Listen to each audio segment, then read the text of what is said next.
From Cape Canaveral Air Force Station in Florida, you are watching live coverage of the launch of the Orbital ATK Commercial Resupply Services Mission, or CRS-4, to the International Space Station.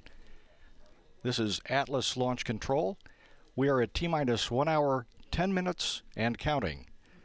Liftoff is targeted for the opening of a 30-minute launch window at 5:55 and 45 seconds p.m. Eastern Standard Time. There are 5 discrete instantaneous launch opportunities, one at the very opening of the window, and then 4 others evenly spaced at 7.5-minute increments within that 30-minute launch window, should they be needed. At the time of launch today, the space station will be about 252 miles above Earth over the northern Atlantic Ocean west of Ireland. And shortly after launch, the Atlas V will steer to an inclination of 51.6 degrees to the Earth's equator, matching the orbit of the space station.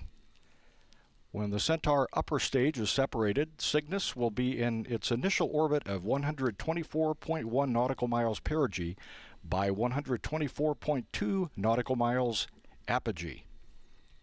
The story of the day here today in the Space Coast in Florida has been the weather. The weather forecast at this time is calling for a 70% probability of violating launch constraints for the thick cloud layer rules, cumulus cloud rule, and disturbed weather.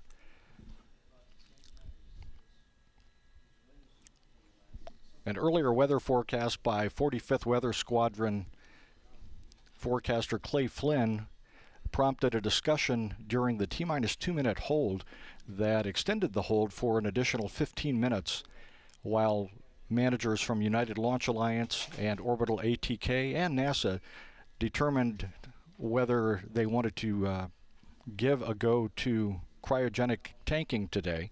They ultimately gave a go, but again, the hold extended an additional 15 minutes. That 15 minutes will be traded out for the planned 30-minute hold at T-minus 4 minutes. So when we get to T-minus 4 minutes, we will have a 15-minute hold. Again, still planning to launch today at the opening of the launch window at 5:55 and 45 seconds p.m. Eastern Time.